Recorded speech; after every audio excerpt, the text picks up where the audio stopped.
رحیم السلام علیکم. اپنے فیس بک اور یوٹیوب چینل کے ساتھ میں ہوں رضین رمضان. ناظرین سب سے پہلے آپ کو اپنے اس چینل پہ خوش آمدید کہوں گا. ناظرین اس قوم کو مبارکباد، کیونکہ اس قوم نے اور اس کی نئی آنے والی نسلوں نے یہ دیکھ لیا کہ اس ملک میں اگر آپ لوٹ مار کا اور کرپشن کا بازار گرم کریں گے تو اس کا بہت سکوپ ہے. یہ عدالتیں، یہ نظام انصاف اور یہ تمام کے تمام محکمے آپ کے غلام بن جائیں گے اگر آپ کرپٹ ہیں. تو اگر آپ سرمایہ دار ہیں اور آپ نے رشوت کر کے اور آگے پیچھے سے دونوں ہاتھوں سے پیسے اکٹھے کیے ہیں اور آپ سیاست میں آ جاتے ہیں تو آپ کا اس ملک کے اندر جو مستقبل ہے وہ روشن ہے. وہ کس طریقے سے روشن ہے کہ آپ اس ملک میں وزیر بن سکتے ہیں، آپ اس ملک میں سیاستدان بن سکتے ہیں. اور یہی کچھ ہوتا ہوا نظر آ رہا ہے کہ مریم نواز شریف کو بھی آج NRO مل گیا. سوالیہ نشان ہے ہماری عدلیہ کے اوپر کہ یہ وہی عدلیہ ہے جس نے اس مریم نواز کو اور کیپٹن صفدر کو، جو یہ ریفرنس تھا جس کے اندر یہ فلیٹس والا اور یہ پورے کا پورا معاملہ تھا، اس میں گلٹی قرار دیا تھا. سزا یافتہ مجرم تھی مریم نواز، اور آج اسلام آباد ہائی کورٹ نے اسی مریم نواز کو NRO دے دیا ہے. میں کئی دنوں سے اس طرح کی جو ویڈیوز ہیں وہ کر رہا تھا اور آپ کو بتا رہا تھا کہ NRO 2 جو ہے وہ اس وقت اپنے جو اس کے مراحل تھے ان سے گزر رہا ہے، اور بہت جلد قوم کو یہ جو خبری ہے وہ سنا دی جائے گی کہ ان چوروں اور لٹیروں کو NRO 2 مل چکا ہے. اور اس وقت واقعہ ہی پاکستان میں NRO 2 مل چکا ہے.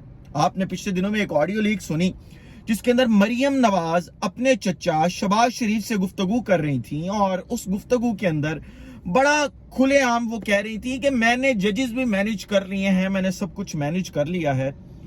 آپ نے دیکھ لیا کہ کس طریقے سے ججز مینیج ہوتے ہیں. جو ججز اسحاق ڈار کے لیے مینیج ہوئے تھے، کمال طریقے سے مریم بی بی نے وہی ججز اپنے لیے بھی مینیج کیے، اور آج وہ سرخرو ہو گئی.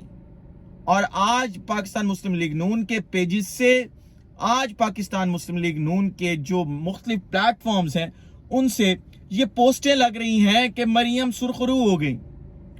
پاکستان میں کیا سرخرو ہونے کا یہی پیمانہ ہے؟ آپ ذرا یہ دیکھیں کہ ایک سزا یافتہ مجرم اپیل کے اندر جاتا ہے اور اپنی سزائیں معاف کروا لیتا ہے. یہی سارا کچھ آپ نے پہلے جو اسحاق ڈار والا کیس ہے اس میں دیکھا، اور اب آپ مریم نواز والا جو یہ کیس ہے اس میں سارا کچھ دیکھ رہے ہیں. لیکن قوم کو دوبارہ مبارکباد دوں گا کہ اس قوم کے اربوں جن لوگوں نے لوٹے اور مے فیئر فلیٹس اور پتہ نہیں کیا کیا چیزیں جو ہے وہ خریدی گئی ان سے، اور آج ان چوروں اور لٹیروں کو اس ملک کی عدلیہ نے جو ہے وہ ریلیف فراہم کر دیا ہے. اور جج مینیج کرنا اس ملک کے اندر کوئی مشکل بات نہیں ہے. میں اگر آپ کو یہ کہوں کہ ایک چھوٹا سا شخص بھی اس ملک کے اندر جس کو پتہ ہے کہ کیسے چیزیں مینیج کرتے ہیں وہ یہاں پہ جج مینیج کر سکتے ہیں. مریم نواز تو بہت بڑی گیم تھی. اگلی خبر جو آپ کے ساتھ شیئر کرنی ہے اس کا تعلق وزیر اعظم ہاؤس سے، اور آپ آج صبح سے جو ہے وہ سن رہے تھے کہ جو شہباز شریف ہیں وزیر اعظم پاکستان، وہ وزیر اعظم ہاؤس چھوڑ کے کہیں اور شفٹ ہونا چاہتے ہیں، کیونکہ انہیں یہ لگتا ہے کہ اس ملک کے اندر جو یہ وزیر اعظم ہاؤس ہے پاکستان کا یہ محفوظ نہیں ہے، اور اس کے اندر اب جو سیکیورٹی ہے وہ مسلسل بریچ ہو رہی ہے، تو ان کو یہاں سے جو ہے وہ موو کر جانا چاہیے. جس کے بعد اعظم نذیر تارڑ صاحب نے بھی ایک بیان دیا، انہوں نے کہا کہ ایسی کوئی بات نہیں ہے، شہباز شریف صاحب وہیں اسی جگہ پہ رہیں گے. لیکن بات یہ ہے کہ کیا آیا وزیر اعظم ہاؤس محفوظ ہے یا نہیں ہے پاکستان کا؟ اس حوالے سے آپ جیو کے اوپر ایک ویڈیو دیکھ سکتے ہیں، جا کے فواد چوئی صاحب کی ان کے پیج کے اوپر ویڈیو پڑی. میں سفر کر رہا ہوں اس لیے میں ویڈیو لگا نہیں سکتا اپنی ویڈیو کے اندر، یہ میں ضرور کلپ لگا دیتا. فواد چوئی صاحب یہ کہہ رہے ہیں کہ عمران خان صاحب کو جنرل باجوہ نے کئی دفعہ کہا کہ عمران خان صاحب آپ وزیر اعظم ہاؤس کے اندر